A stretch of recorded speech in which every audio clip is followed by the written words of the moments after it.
सर्वप्रथमे मु सदा प्रभु को धन्यवाद देउछि। परमेश्वर आंभ मानकु पुनर्बार एही सुंदर समय देइछन्ति। आज एही स्वाधीनता दिवस रे आपण मानक सम्मुखरे किछि विषय रखिबा निमंते परमेश्वर आंभ मानकु एही सुजोग देइथिबा हेतु आंभे माने परमेश्वर को धन्यवाद देबा। आंभे आज अगस्त 15 तारिख रे स्वाधीनता पालन करूछु। आंभे माने स्वाधीनता पाइछु बोली कहि आंभे पालन करी आसुछु। एहीपरि भावरे 1947 मसीहा अगस्त 15 तारिख ठारू आज पर्यंत आंभे माने पालन करिकी आसुछु। तेबे आंभे माने आंभ मानक जीवन रे प्रकृत रे आंभ मानकर स्वाधीनता होई अछि कि ताहा आंभे माने अल्प समय देखिबा। आंभ मानकर आत्मिक जीवन रे स्वाधीनता आंभे पाइछु कि एही विषय आंभे माने देखिबा। आंभे माने शारीरिक भावरे तो स्वाधीनता पाइछु केउ समय रे सही समय रे 1947 मसीहा रे सही समय रे आंभे माने स्वाधीनता पाइछु। एही भारत स्वाधीनता होई अछि। तेबे आंभे माने आत्मिकतारे स्वाधीनता पाइछु कि आंभे माने आत्मिकतारे स्वाधीनता पाइछु कि नहीं ताहा आंभे माने नितांत जानिबा आवश्यकता। मोर प्रिय माने आंभे माने आत्मिकतारे स्वाधीनता पाइछु कि ताहा आंभे माने नितांत जानिबा आवश्यकता अछि। आज एही स्थान रे मु जो प्रसंग देई अछि आंभे माने सत्तरे कि प्रकृत रे कि स्वाधीनता पाइछु। एही प्रसंग आंभे माने अल्प समय ध्यान करिबा तथा मु तीनोटी पॉइंट रे आपण मानको कहबा निमते चाहे। एही तीनोटी दायुर जदि आंभे माने स्वाधीनता पाइना हूँ तेबे आंभ मानकर जीवन नरक को चली जीव।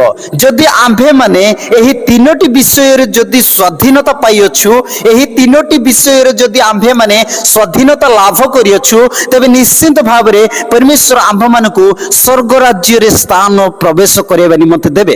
प्रथम पापरु स्वाधीनता। पापरु स्वाधीनता आंभे माने केमिति पाइबा?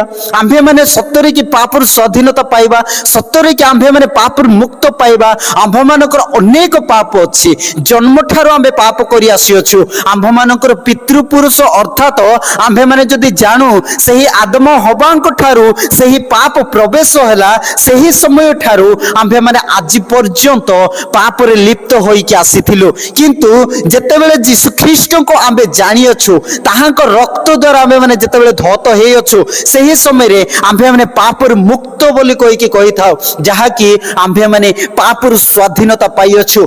जेतेबेले आंभे माने पाप करि थाउ सही समय रे आंभे माने पाप रो दास बोली कहि गणित होई थाउ। सेति पई सही पाप रो बंधन रु आंभ मानको यीशु ख्रीष्ट मुक्त करबा निमते चाहंती। तो जहन लिखित सुसमाचार 8 अध्याय 36 पद आंभ मानको कोन कहउछि सही स्थान रे जे वाक्य लिखा जाय अछि अतएव पुत्र जदि मुक्त करन्ते तुमे माने प्रकृत रे मुक्त तेबे आंभ मानको पुत्र मुक्त करबा निमते चाहुचंती। आंभ मानको पुत्र पाप बंधन रु आंभ मानको मुक्त करबा निमते चाहुचंती। तेबे आंभे माने के पाप बंधन रु मुक्त हेबा निमते चाहुछु तेबे आंभे माने सुनिश्चित यीशु ख्रीष्ट को आंभे माने आपणेबा दरकार। आ जे वाक्य आंभ मानको कहा जाय कि गलातिया पुस्तक 5 अध्याय 1 पद सही स्थान रे स्वाधीनता आंभे माने पाइअछु। केउ थारु आंभे माने पाइअछु स्वाधीनता आंभे माने पाइअछु।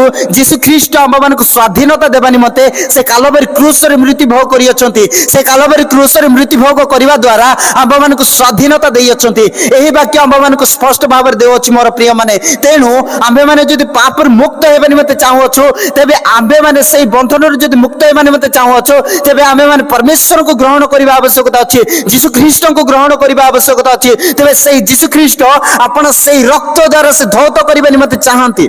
से जदि आंभ माननकु आपण रक्त द्वारा धौत करिवा निमते चाहंती मोर प्रिय माने तेबे आंभे माने ताहांक निकट को आसीबा पई नितांत आवश्यकता अछि। से कहंती मु तुंभ मानको किनि अछि आपण रक्त द्वारा मु तुंभ मानको किनि अछि आपण रक्त द्वारा तुंभ मानको धौत करि अछि। तेबे आंभे माने निश्चित भाव रे जदि यीशु ख्रीष्ट को ग्रहण करछु निश्चित भाव रे जदि यीशु ख्रीष्टंकर वाक्य मानछु ताहांक पथरे चालू अछु तेबे सुनिश्चित भाव रे यीशु ख्रीष्ट आंभ मानको आंभे माने ताहांक ठारे विश्वास करिबा द्वारा ताहांक रक्त द्वारा आंभे माने धौत हेइ अछु। मोर प्रिय माने आंभे माने ताहांक ठारे विश्वास करिबा आवश्यकता अछि।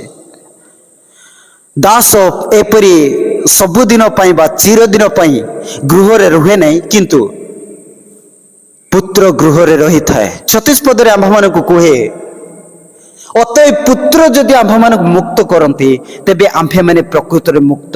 ସେ ପୁତ୍ର କିଏ ମୋର ପ୍ରିୟମାନେ? ସେଇ ପୁତ୍ର ହେଉଛନ୍ତି ଯୀଶୁ ଖ୍ରୀଷ୍ଟ ନିଜେ, ଯିଏକି ଆମ୍ଭମାନଙ୍କର ପାପ ନିମନ୍ତେ କାଲବାରୀ କ୍ରୁସରେ ମୃତ୍ୟୁଭୋଗ କଲେ ଏବଂ ଆମ୍ଭମାନଙ୍କର ନିମନ୍ତେ ରକ୍ତ ଝରାଇଲେ। ସେଇ ରକ୍ତ ଦ୍ୱାରା ଆମ୍ଭେମାନେ ପାପୀ ଥିଲେ ସୁଦ୍ଧା ଆମ୍ଭମାନଙ୍କର ରକ୍ତକୁ, ଆମ୍ଭମାନଙ୍କର ଜୀବନକୁ, ଆମ୍ଭମାନଙ୍କର ପ୍ରାଣକୁ, ଆମ୍ଭମାନଙ୍କର ଆତ୍ମାକୁ ସେ ଶୁଦ୍ଧ କରିବା ନିମନ୍ତେ ଚାହାନ୍ତି। ସେଇଥିପାଇଁ ଆମ୍ଭେମାନେ ତାହାଙ୍କଠାରେ ବିଶ୍ୱାସ କରିବା ଆବଶ୍ୟକତା ଅଛି। ତାହାଙ୍କ ରକ୍ତ ଦ୍ୱାରା ସେ ଆମ୍ଭମାନଙ୍କୁ ଶୁଦ୍ଧ କରିବା ନିମନ୍ତେ ଚାହାନ୍ତି। ତାହାଙ୍କ ରକ୍ତ ଦ୍ୱାରା ଆମ୍ଭମାନଙ୍କୁ ଶୁଦ୍ଧ କରିବା ନିମନ୍ତେ ଚାହାନ୍ତି। ଆମ୍ଭମାନଙ୍କର ଜୀବନକୁ ନରକଦାୟରୁ ରକ୍ଷା କରିବା ନିମନ୍ତେ ଚାହାନ୍ତି। ଆମ୍ଭମାନଙ୍କର ପାପର ବନ୍ଧନଠାରୁ ମୁକ୍ତ କରିବା ନିମନ୍ତେ ଚାହାନ୍ତି। ଆମ୍ଭେମାନେ ତ ଏପରି ପାପରେ ମୃତ୍ୟୁ ହେଇକି ଥିଲୁ ମୋର ପ୍ରିୟମାନେ। ଏଫେସିୟ ପୁସ୍ତକ 2 ଅଧ୍ୟାୟ 2 ପଦ ଯେତେବେଳେ ଆମ୍ଭେମାନେ ପଠନ କରୁ, ସେହି ସ୍ଥାନରେ ଆମ୍ଭେମାନେ ପାପ ଓ ମୃତ୍ୟୁ ଦ୍ୱାରା ଆମ୍ଭେମାନେ ଆବଦ୍ଧ ଥିଲୁ।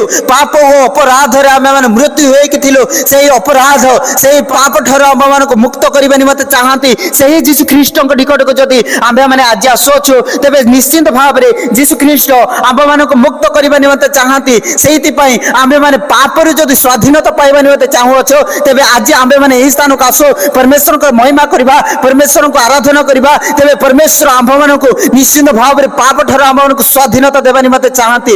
ଆମ୍ଭେମାନେ ପାପରେ ଲିପ୍ତ ହେଇକି, ପାପରେ ଆମ୍ଭେମାନେ ଆବଦ୍ଧ ହେଇକି ଏପରି ଆମ୍ଭେମାନେ ସ୍ୱାଧୀନତା ପାଇପାରିବା ନାହିଁ ମୋର ପ୍ରିୟମାନେ।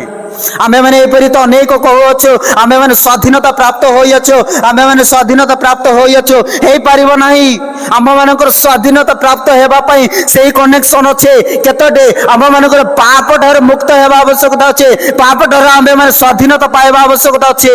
ସେହି ପାପ ଠାରୁ ଯଦି ଆମ୍ଭେମାନେ ସ୍ୱାଧୀନତା ପାଉଅଛୁ, ତେବେ ନିଶ୍ଚିନ୍ତ ଭାବରେ ଆମ୍ଭମାନଙ୍କର ଆତ୍ମା ବଞ୍ଚିବ।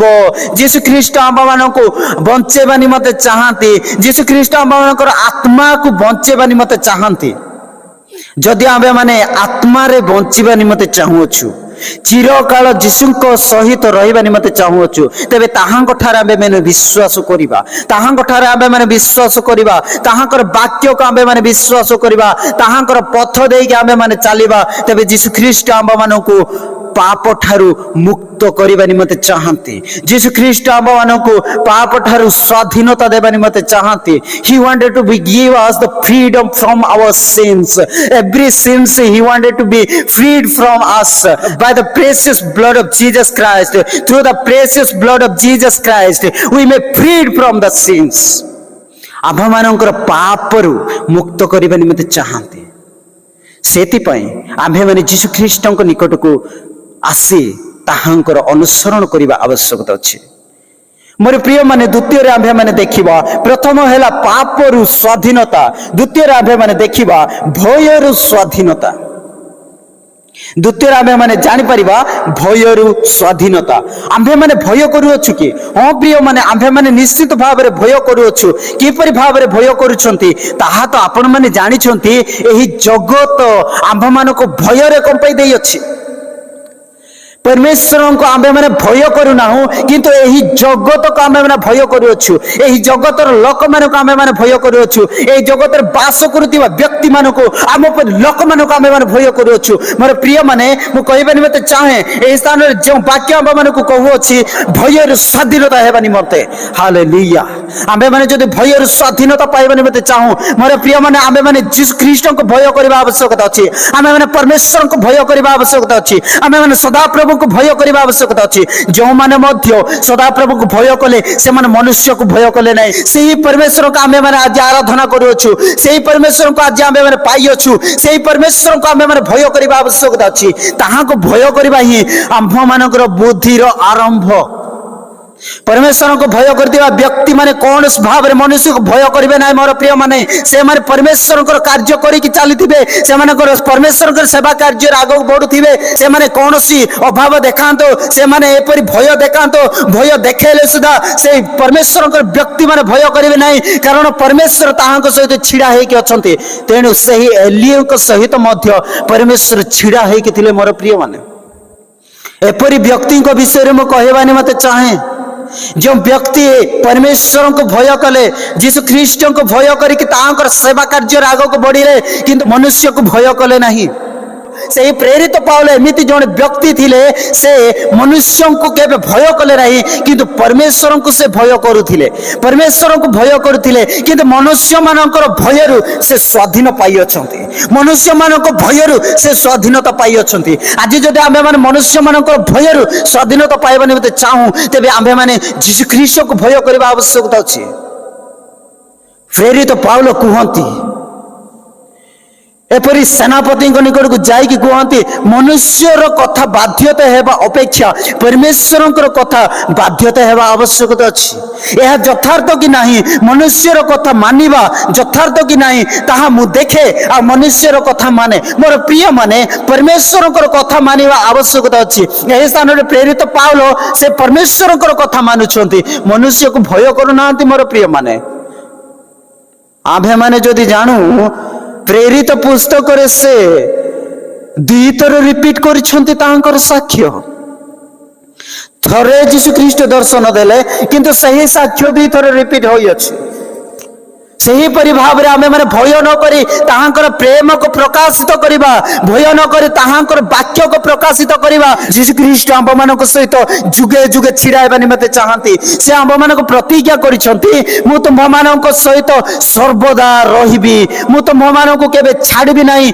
मु तुम मानक केबे त्याग करिबी नाही से आंभ मानक प्रतिज्ञा करिसंती मोर प्रिय माने से आंभ मानक प्रतिज्ञा करिसंती सेही प्रतिज्ञा रे से केबे मध्ये पछगुंचा हेबे नाही से प्रतिज्ञा द्वारा से केबे मध्ये पछगुंचा हेबे नाही से आंभ मानक सहित अछंती से आंभ मानक सहित रहिबे सर्वदा रहुथिबे मोर प्रिय माने सेहिति पय आंभे माने भय न करी ए मनुष्य को भय करिबा नाही आमे माने परमेश्वर को भय करिबा आवश्यकता अछि द्वितीय तिमोथी 1 अध्याय 7 पद आम मान को कहे कारण ईश्वर आंभ मान को भीरुतार आत्मा दे नाहंती मात्र शक्ति प्रेम और सुबुद्धिर आत्मा दे अछंती परमेश्वर आंभ मान को भीरतार आत्मा दे नाहंती परमेश्वर आंभ मान को भयतार आत्मा दे नाहंती परमेश्वर आंभ मान को भय करिवार आत्मा दे नाहंती किंतु आंभ मानकर शक्ति सहित प्रेम एवं सुबुद्धि सहित वाक्य प्रचार करिबा निमते आंभ मान को भीरतार आत्मा दे नाहंती आंभ मान को सुबुद्धिर वाक्य प्रचार करिबा निमते देइछंती आंभ मान को शक्ति देइछंती आंभ मान को प्रेम देइछंती सेही शक्ति सेही प्रेम सेही सुबुद्धिर मन नै कि आंबे माने ईश्वरकर वाक्य को प्रचार करिबा तेरे परमेश्वर आंभ मान सहित सर्वदा रहिबे जो वाक्य से आंभ मान प्रतिज्ञा करि अछंती सही वाक्य द्वारा आंभ मान साथे साथे रहिबे तेबे आंभे मान मनुष्य को भय करिबा आवश्यकता नाही ए जगत रे वास करतिबा व्यक्ति मान को भय करिबा आवश्यकता नाही सही परमेश्वर को आमे भय करिबा आवश्यकता अछि जिए कि आंभ मान को आत्मा और शरीर उभय नरक रे पकई पारंती आंभे माने शरीर को बोध करबा लोक मान को भय करबा आवश्यकता नाही जे कि आंभ मानकर उभय शरीर और आत्मा को से बोध करि पारंते सेही परमेश्वर का आंभे माने भय करबा आवश्यकता अछि परमेश्वर आंभ मान को भीरतार आत्मा दे नाते परमेश्वर आंभ मान को भयतार आत्मा दे नाते परमेश्वर आंभ मान को भय करिवार आत्मा दे नाते किंतु आंभ मान को शक्ति युक्त करबा निमते चाहते परमेश्वर आपन प्रेम दे कि शक्ति युक्त करबा निमते चाहते परमेश्वर आपन सुबुद्धि दे कि आंभ मान को शक्ति युक्त निमते चाहते मोर प्रिय माने आज जदि आंबे माने शक्ति युक्त हेबा निमते चाहुअछो तेबे परमेश्वर को आंबे माने भय करिबा एवं मनुष्य मान को आंबे माने भय करिबा नाही तेनु गीत संहितार मध्य कहा जाए 118:6 पदरे मु भय करिबि नाही मनुष्य मोर कोन करि पारे आंबे माने भय करिबा आवश्यकता नाही मोर प्रिय माने परमेश्वर को शरणागत हेबा परमेश्वर आंभ मान को प्रत्येक क्षेत्र ठारू सहाय्य करिबे आंभ मानकर भय दूर करे कि आंभ मान को नूतन जीवन देवे जहा कि आंभे माने शक्ति युक्त हेबा तेणु आंभे माने मनुष्य को भय करिबा नहीं परमेश्वर को आंभे माने भय करिबा आवश्यकता अछि आमे माने प्रथम देखिलु पापरु स्वाधीनता द्वितीय देखिलु भयरु स्वाधीनता तृतीय आमे माने देखिबा दशा रूपरु स्वाधीनता किपरि भाबरे दशा रूपर आमे माने स्वाधीनता प्राप्त हेबा आमे माने दोषी हेइ अछु कि निहाती मोर प्रिय माने आमे माने दोषी हेइ अछु आमे माने पाप करिबा द्वारा दोषी हेइछु आमे माने पाप करियछु सेही अपराध करियछु अपराध करिबा द्वारा आमे माने दोषी होइछु सेही दोषी को दंड देबा आवश्यकता अछि सेही दोषी को दंड मिलेबा आवश्यकता अछि किंतु परमेश्वर से चाहिए नाही आंभ माने दोषी थिले सुधा से आंभ मानकर दोष को मुक्त करिके से अपना निकट को समस्त दोष को नहीं जाई अछंती जो माने ताहांकठारे विश्वास कले जो माने ताहांकठारे विश्वास कले से मानको अपराध बोली कहि कि गणित कले नाही धार्मिक बोली कहि कि गणित कले मोर प्रिय माने मोठारे अपराध थिला मोठारे अपराध भर्ती की थिला मु दोषी हे कि थिली एही दोषी सादृश्य व्यक्ति को परमेश्वर सेही अपराध को ताहांक ऊपर नेला एवं ताहांकर धार्मिकता को मो ऊपर बर्तई देई अछंती सेहिति पई मु धार्मिक बोली गणित होई अछि जो माने ताहांकटार विश्वास कले से माने धार्मिक बोली कहि कि गणित हेले आपण माने समस्ते ताहांकटार विश्वास करथिबा मोर प्रिय दास दासी माने आपण माने मते धार्मिक गणित होई अछंती परमेश्वर धार्मिक गणित करती से आंभ मानकर समस्त अपराध को नहीं जाई अछंती आंभ मानक धार्मिक करबा निमते चाहुछंती मोर प्रिय माने आज जदि आंभे माने एपरि भाबु अछु मोर अपराध दूर होई नाही मोर दोषी दूर होई नाही मु दोष करि अछि सही दोष दूर होई नाही भाबुतबे बेले बेले अनेक समय रे किंतु एपरि भाबंतु नाही परमेश्वर कहते पूर्व ठार पश्चिम जति दूर तुम मानकर अपराध सेति दूर करा जाई अछि आंभ मानक निमते कालवरी क्रूस रे यीशु ख्रीष्ट मृत्युभोग करिसंते आंभ मानक निमते कालवरी क्रूस रे मृत्युभोग करी आंभ मानकर अपराध सब से नै जाइछंते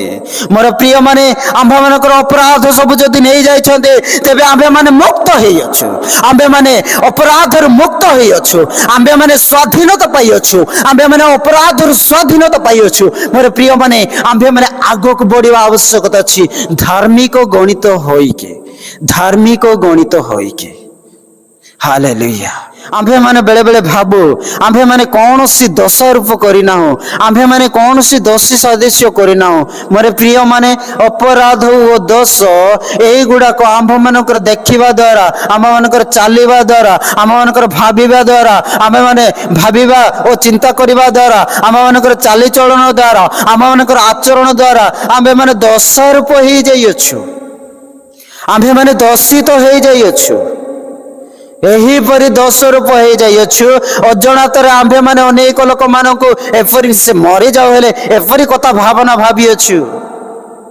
केते लोक मानकु आंभे माने मारि जाइथिबा आमे आत्मिकता रे आमे केते लोक मानकु विरोध होइथिबा आत्मिकता रे आंभे माने केते लोक मानकु विरोध करिथिबा आम मानकर भावना आम मानकर चिंताधारा एपरि आंभे माने अपराध करछु एपरि आमे माने दोष रूप हेउछु आम मानकर भावना द्वारा विचार आम मानकर भावना द्वारा आम मानकर देखिबा द्वारा ए समस्त द्वारा आंभे माने गलत ही गलत करूछु we are doing always the transgressions in our life through this body through this world through the Satan एही पाप रूप जीवन मनुष्य शरीर द्वारा एही पाप रूप जीवन मनुष्य शरीर द्वारा आमे जेते दिन पर्यंत एही शरीर थिबा मोर प्रिय माने आंभा मानकर पाप रूप जीवन थिबो ही थिबो किंतु आंभा मानकर आत्मा को बंचेबा निमते आंभे माने बारंबार पवित्र हेबा निमते चेष्टा करिबा आवश्यकता अछि ए जगत द्वारा मध्य आंभे माने लिप्त होई के अछु आ आंभे माने कहू अछु जे आंभे माने किपरि अपराध करि अछु आंभे माने भाबो अछु आंभे माने किपरि दोषीकृत होई अछु मोर प्रिय माने रोमियो पुस्तक 12 अध्याय 1 पद ओ 2 पद आम माने को कोन कहू अछि सुनंतु ध्यान रे अतएव हे भाई माने मु तुम माने को ईश्वर को दया हेतु विनती करू अछि तुमे माने आपन शरीर को सजीव पवित्र ओ ईश्वर को सुग्राह्य बलि रूपे उत्सर्ग करो एहा तुम्भ मानकर जुक्ति युक्त उपासना हाँ 2 पदरे आंभ मानक कहे तुम्भे माने एही वर्तमान जुगर अनुरूपी हो नाही मोर प्रिय माने आमे माने वर्तमान जुगर किपरि अनुरूपी होउछु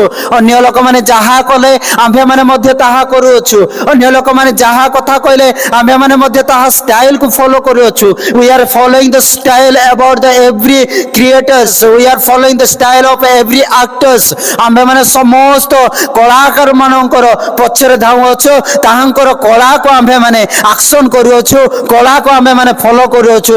ତାହା ଦ୍ୱାରା ଆମ୍ଭେମାନେ ଅପରାଧ କରୁନାହୁଁ, ତାହା ଦ୍ୱାରା ଆମ୍ଭେମାନେ ଦୋଷୀକୃତ କରୁନାହୁଁ, ତାହା ଦ୍ୱାରା ଆମ୍ଭେମାନେ ଦୋଷୀ ହେଇନାହୁଁ। ଏହି ବାକ୍ୟ ଆମମାନଙ୍କୁ କ'ଣ କୁହେ? ଅନୁରୂପୀ ହୁଅ ନାହିଁ, କିନ୍ତୁ ଯେପରି ତୁମ୍ଭେମାନେ ଈଶ୍ୱରଙ୍କର ଇଚ୍ଛା କ'ଣ ଅର୍ଥାତ୍ ଉତ୍ତମ ସୁଗ୍ରାହ୍ୟ ଓ ସିଦ୍ଧ ବିଷୟ କ'ଣ ଏହା ପରୀକ୍ଷା କରି ଜାଣିପାର। ଏଥି ନିମନ୍ତେ ଆପଣା ଆପଣା ମନର ନୂତନୀକରଣ ଦ୍ୱାରା ପରିବର୍ତ୍ତିତ ହୁଅ। ଆମ୍ଭମାନଙ୍କୁ ଆଜି ପରିବର୍ତ୍ତନ କରିବା ଆବଶ୍ୟକତା ଅଛି। ଆଜି ଯଦି ଆମ୍ଭେମାନେ ଦୋଷାରୋପ ଠାରୁ ବା ଦୋଷୀକୃତ ଠାରୁ ଆମ୍ଭେମାନେ ସ୍ୱାଧୀନତା ପାଇବା ନିମନ୍ତେ ଚାହୁଁ, ମୋର ପ୍ରିୟମାନେ ଆସନ୍ତୁ ଆଜି ଆମ୍ଭେମାନେ ଏହି ସମସ୍ତ ଠାରୁ ପାପ ରୂପ ଠାରୁ ଆମେ ପାପ ଠାରୁ ମୁକ୍ତ ବା ପାପ ଠାରୁ ସ୍ୱାଧୀନତା ଏବଂ ଆମ୍ଭେମାନେ ଭୟତାରୁ ସ୍ୱାଧୀନତା, ଆମ୍ଭେମାନେ ଦୋଷାରୋପ ଠାରୁ ସ୍ୱାଧୀନତା, ଏହି ସବୁ ଯଦି ଆମ୍ଭମାନଙ୍କ ଜୀବନରେ ଅଛି ତେବେ ଆମ୍ଭେମାନେ ସୁନିଶ୍ଚିତ ଭାବରେ ଆମ୍ଭେମାନେ ଆତ୍ମିକତାରେ ବୃଦ୍ଧି ହେଇପାରିବା। ତେବେ ପରମେଶ୍ୱର ଆମ୍ଭମାନଙ୍କୁ ନିଶ୍ଚିତ ଭାବରେ ସାହାଯ୍ୟ କରିବେ। ତେବେ ଆମ୍ଭମାନଙ୍କୁ ପରମେଶ୍ୱର ସର୍ବଦା ସେ ଭୟତାରୁ ଆମ୍ଭମାନଙ୍କୁ ଉଦ୍ଧାର କରିବେ, ପାପମୟ ଜୀବନ ଠାରୁ ଆମ୍ଭମାନଙ୍କୁ ଉଦ୍ଧାର କରିବେ, ଆମ୍ଭମାନଙ୍କୁ ଦୋଷାରୋପ ଜୀବନ ଠାରୁ ଆମ୍ଭମାନଙ୍କୁ ଉଦ୍ଧାର କରିବେ। ମୋର ପ୍ରିୟମାନେ ଆଜି ପର୍ଯ୍ୟନ୍ତ ଯଦି କାହାର ମନରେ ଏହିପରି ଏହି ତିନୋଟି ଜିନିଷ ସବୁ ଅଛି, ପାପରୂପ ଜୀବନ ଏବଂ ଦୋଷାରୋପ ଜୀବନ ଏବଂ ଆମ୍ଭେମାନେ ଭୟତାର ଜୀବନ ଯଦି କାଟୁଅଛୁ, ତେବେ ଏହି ସମସ୍ତ ବିଷୟ ଆମେ ପରମେଶ୍ୱରଙ୍କ ଠାରୁ ସମର୍ପିତ କରିବା। ପ୍ରଭୁ ମୁଁ ପାପ କରିଅଛି, ମୋତେ କ୍ଷମା କର। ଯେପରିକି ପ୍ରଥମ ଯୋହନ 1:9 କୁହେ, ଆପଣ ଆପଣ ମୁଖ ଦ୍ୱାରା ଆମ୍ଭେମାନେ ଯଦି ସ୍ୱୀକାର କରୁ ତେବେ ସେ ଆମ୍ଭମାନଙ୍କର ପାପ କ୍ଷମା କରନ୍ତି। ତେବେ ଆମ୍ଭେମାନେ ନିଶ୍ଚିତ ଭାବରେ ପାପ ଯଦି ସ୍ୱୀକାର କରୁ ତେବେ ପରମେଶ୍ୱର ଆମ୍ଭମାନଙ୍କୁ କ୍ଷମା କରିବେ। ଆମ୍ଭେମାନେ ପାପ ରୂପ ଠାରୁ ତ ସ୍ୱାଧୀନତା ପାଇଲୁ, ଆମ୍ଭେମାନେ ଭୟ ଠାରୁ ମଧ୍ୟ ସ୍ୱାଧୀନତା ପାଇବା ଆବଶ୍ୟକତା ଅଛି। ସେହି ଭୟ ଠାରୁ ସ୍ୱାଧୀନତା ପାଇବା ପାଇଁ ଏକମାତ୍ର ପରମେଶ୍ୱରଙ୍କ ଠାରେ ଆମ୍ଭେମାନେ ସତ୍ୟ ଜୀବିତ ପରମେଶ୍ୱରଙ୍କ ଠାରେ ଆମ୍ଭେମାନେ ବିଶ୍ୱାସ କରିବା ଆବଶ୍ୟକତା ଅଛି ଏବଂ ତାହାଙ୍କୁ ଆମ୍ଭେମାନେ ଭୟ କରିବା ଆବଶ୍ୟକତା ଅଛି। ତେବେ ଆମ୍ଭେମାନେ ଭୟ ରୂପ ଠାରୁ ବା ଭୟତାରୁ ଆମ୍ଭେମାନେ ମୁକ୍ତ ପାଇବା, ଭୟତାରୁ ଆମ୍ଭେମାନେ ସ୍ୱାଧୀନତା ପାଇବା। ଦୋଷାରୋପ ଜୀବନ, ଏହି ଦୋଷାରୋପ ଜୀବନ ହେଉଛି ପରମେଶ୍ୱରଙ୍କ ଠାରେ ଆମ୍ଭେମାନେ ନିର୍ଦ୍ଦିଷ୍ଟ ଭାବରେ ଆମ୍ଭେମାନେ ନିର୍ଭର କରିବା ଏବଂ ତାହାଙ୍କର ପଥ ଦେଇକି ଗମନ କରିବା। ତେବେ ପରମେଶ୍ୱର ଆମ୍ଭମାନଙ୍କୁ ଏହି ସମସ୍ତ ଦୋଷ ଠାରୁ ଆମ୍ଭମାନଙ୍କୁ ମୁକ୍ତ କରିବେ। ତେବେ ଆମ୍ଭେମାନେ ନିଶ୍ଚିତ ଭାବରେ ପରମେଶ୍ୱରଙ୍କର ବାକ୍ୟକୁ ଆମ୍ଭେମାନେ ମାନିବା, ତାହାଙ୍କର ବାକ୍ୟରେ ଆମ୍ଭେମାନେ ଚାଲିବା। ତେବେ ଆମ୍ଭମାନଙ୍କୁ ନିଶ୍ଚିତ ଭାବରେ ଏହି ଦୋଷାରୋପ ଜୀବନ ଠାରୁ ଆମ୍ଭମାନଙ୍କୁ ମୁକ୍ତ କରିବେ। ପରମେଶ୍ୱର ଏହି ସମସ୍ତ ବିଷୟ ଆମ୍ଭମାନଙ୍କୁ ତାହାଙ୍କ ଠାରେ ବିଶ୍ୱାସ କରିବା ଦ୍ୱାରା ଦେଇଥାନ୍ତି। ଯେଉଁମାନେ ମଧ୍ୟ ତାହାଙ୍କ ଠାରେ ଅଛନ୍ତି ଏବଂ ତାହାଙ୍କର ଆଜ୍ଞା ପାଳନ କରୁଛନ୍ତି, ସେମାନେ କୌଣସି ଭାବରେ ଅନ୍ଧକାରରେ ଭ୍ରମଣ କରିପାରିବେ ନାହିଁ। ମୋର ପ୍ରିୟମାନେ ଆଜି ଆମ୍ଭେ ଆସୁ ଏହି ସମସ୍ତ ପାପମୟ ଜୀବନ ଠାରୁ, ଭୀରୁତାର ଜୀବନ ଠାରୁ, ଦୋଷାରୋପ ଜୀବନ ଠାରୁ ଆମ୍ଭେମାନେ ମୁକ୍ତ ହେବା ନିମନ୍ତେ, ସ୍ୱାଧୀନତା ନିମନ୍ତେ ପାଇବା ପାଇଁ ଚାହୁଁଅଛୁ, ସ୍ୱାଧୀନତା ପାଇବା ନିମନ୍ତେ ଚାହୁଁଅଛୁ। ତେବେ ଆମ୍ଭେମାନେ ଆଜି ପରମେଶ୍ୱରଙ୍କ ନିକଟକୁ ଆସିବା, ଯୀଶୁ ଖ୍ରୀଷ୍ଟଙ୍କ ନିକଟକୁ ଆସିବା, ଆମ୍ଭେ ଆଣ୍ଟୁ ପାତିବା, ତାହାଙ୍କ ନିକଟରେ ଆମ୍ଭେମାନେ ପ୍ରାର୍ଥନା କରିବା, ଆମ୍ଭେମାନେ କ୍ରନ୍ଦନ କରିବା। ପରମେଶ୍ୱର ଆମ୍ଭମାନଙ୍କୁ ଏହି ସମସ୍ତ ଜୀବନ ଠାରୁ ସ୍ୱାଧୀନତା ଦେବେ। ତେବେ ଆମ୍ଭେମାନେ ପ୍ରକୃତରେ ମୁକ୍ତ ବୋଲି କହିକି ଜାଣିପାରିବା। ମୋର ପ୍ରିୟମାନେ ସେହି ବାକ୍ୟ ପୁଣି ଥରେ ମୁଁ ପଠନ କରିବା ନିମନ୍ତେ ଚାହେଁ ଏବଂ ଶେଷ କରିବି। ଯୋହନ ଲିଖିତ ସୁସମାଚାର 8:36। ଅତଏବ ପୁତ୍ର ଯେତେବେଳେ ମୁକ୍ତ କରନ୍ତି ତେବେ ତୁମ୍ଭେମାନେ ପ୍ରକୃତରେ ମୁକ୍ତ। ଯୀଶୁ ଖ୍ରୀଷ୍ଟ ଯଦି ଆମ୍ଭମାନଙ୍କୁ ମୁକ୍ତ କରୁଛନ୍ତି, ଯୀଶୁ ଖ୍ରୀଷ୍ଟ ଯଦି ଆମ୍ଭମାନଙ୍କୁ ସ୍ୱାଧୀନତା ଦେଉଅଛନ୍ତି, ତେବେ ଆମ୍ଭେମାନେ ପ୍ରକୃତରେ ସ୍ୱାଧୀନତା ଲାଭ କରିଅଛୁ। ଏହି ବାକ୍ୟ ହେତୁ ପରମେଶ୍ୱର ଆମ୍ଭମାନଙ୍କୁ ଆଶୀର୍ବାଦ କରନ୍ତୁ। ଆମେନ୍।